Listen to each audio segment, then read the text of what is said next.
aujourd'hui, je suis ravi de rencontrer Florence Bigot-Cormier et elle va nous raconter un petit peu qui elle est. C'est un peu l'invité mystère d'aujourd'hui. Bonjour, donc je suis Florence Bigot-Cormier. Je suis enseignante-chercheur détachée de l'Université Côte d'Azur pour développer les sciences au lycée français de Shanghai. J'ai 5 enfants, je suis à Shanghai, en fait je commence ma 12e année à Shanghai. J'ai créé une petite boîte qui permet en fait de créer des jeux pédagogiques à but non lucratif pour développer des projets pédagogiques. On est où ici? Donc là on est à Linoway, en fait c'est juste derrière le lycée français de Shanghai sur le campus de Qingpu. Et en fait c'est l'endroit où je viens régulièrement après les cours pour me décontracter, marcher, discuter avec mes collègues, prendre un verre, enfin un café. Voilà. Ok, donc une place tampon. Voilà. Entre la vie personnelle et la vie professionnelle. Exactement. Voilà, donc on est un peu dans une zone neutre comme en Suisse. Qu'est-ce que tu aimes en Chine au niveau de la gastronomie? Qu'est-ce qui te fait plaisir y triper en Chine? Non, alors au niveau de la gastronomie, en fait, il s'avère que je n'aime pas le riz. Donc toute ma vie, toute mon enfance, ma maman m'a dit « Oh, tu n'iras jamais vivre en Chine ». Et finalement, de façon convaincue que je n'irai jamais. Et finalement, oui, j'y suis. Et en fait, il y a tellement d'autres plats que le riz, il n'y a pas de problème. Donc là, on a badgé, donc c'est bien.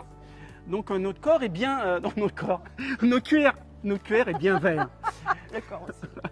Donc voilà, donc dis-moi, là, on va où là? Donc là, on va à Botanical House, c'est BH. Je me retrouve le soir avec des collègues, voilà, pour décompresser. Bah, pour te mettre vert. Voilà, pour me mettre Tout vert. simplement. Voilà, donc en effet, on arrive dans un endroit un peu sympathique.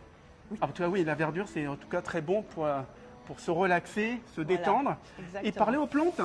Oui, alors non, est-ce que je tu vais parles pas aux plantes? jusque-là. Je parlerai plutôt aux roches, moi, mais bon. Et donc, il y en a qui peuvent parler aux plantes, il n'y a pas de problème. Oui, bien sûr, mais non, moi non, je suis quand même plus proche des roches que des plantes. Alors, tes meilleurs souvenirs en Chine? Alors, c'est justement les sorties géologiques en montagne, soit avec les élèves, soit en famille, en particulier Dabieshan, qui est à la frontière entre l'Anhui et le Hubei, ou encore Tangchong dans le Yunnan, qui est tout près de la frontière birmane, où en fait on a une succession de plus de 80 volcans, dont certains encore actifs avec des geysers. Et donc voilà, c'est absolument génial parce que ça me permet en fait de montrer aux élèves ou à ma famille toute cette dynamique interne de la Terre. Et voilà, donc c'est ce que je préfère en Chine. Il y a vraiment beaucoup de paysages géologiques intéressants. Donc, très bien, donc tu vois la Chine à travers la géologie, oui, les sciences. ma spécialité. N'oublions pas qu'elle est chercheuse, donc évidemment son regard est toujours particulier. Mira. Donc on va peut-être s'asseoir pour prendre un petit café. Voilà, c'est ça. Voilà, donc on en profite, on se fait aussi plaisir ici. Donc on va se mettre où? À l'extérieur, près du canal. Ah voilà, on va se mettre à l'extérieur, elle connaît. J'ai ma chaise.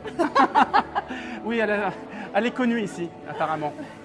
J'adore être ici parce qu'on est tout près du canal, c'est vert, c'est très agréable et c'est calme. Là encore il y a du monde, mais quand on vient après les cours à 5 heures, c'est vraiment vide et donc c'est vraiment très très sympa de se poser là une demi-heure. Voilà, donc c'est sa zone privilégiée pour ça. Se détendre.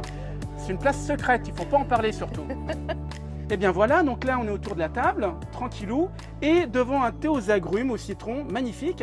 Et donc j'ai posé une question, dans ce cadre reposant, tes meilleurs souvenirs en Chine, en tout cas un de tes meilleurs souvenirs que tu pourrais partager avec nous? Alors un de mes meilleurs souvenirs, c'était lors de notre voyage à Dabieshan avec des amis et ma famille. Et nous avions, comme c'est un endroit où j'allais régulièrement avec mes élèves, je savais que nous allions être en pleine montagne et je me suis dit ce serait vraiment chouette qu'on fasse une raclette à Dabieshan. Et donc on a porté tout ce qu'il fallait pour pouvoir faire cette raclette, évidemment sauf les couverts. Et quand on est arrivé à l'endroit où on a fait notre raclette, on avait que des baguettes. Et donc on a fait une raclette avec des baguettes et ça a été très amusant et on a vraiment eu l'impression d'être bien adapté ici avec ce mélange de culture et on a trouvé ça extraordinaire. Voilà. Ah ben c'est clair, pour le coup, ta vie, tu l'as même pas la baguette, c'est le contraire. C'est ça. Tu as venu aussi peut-être la littérature. Alors, c'est pas forcément un livre en lien avec la Chine, c'est un livre en lien avec la science. Ça s'appelle L'univers élégant de Brian Greene.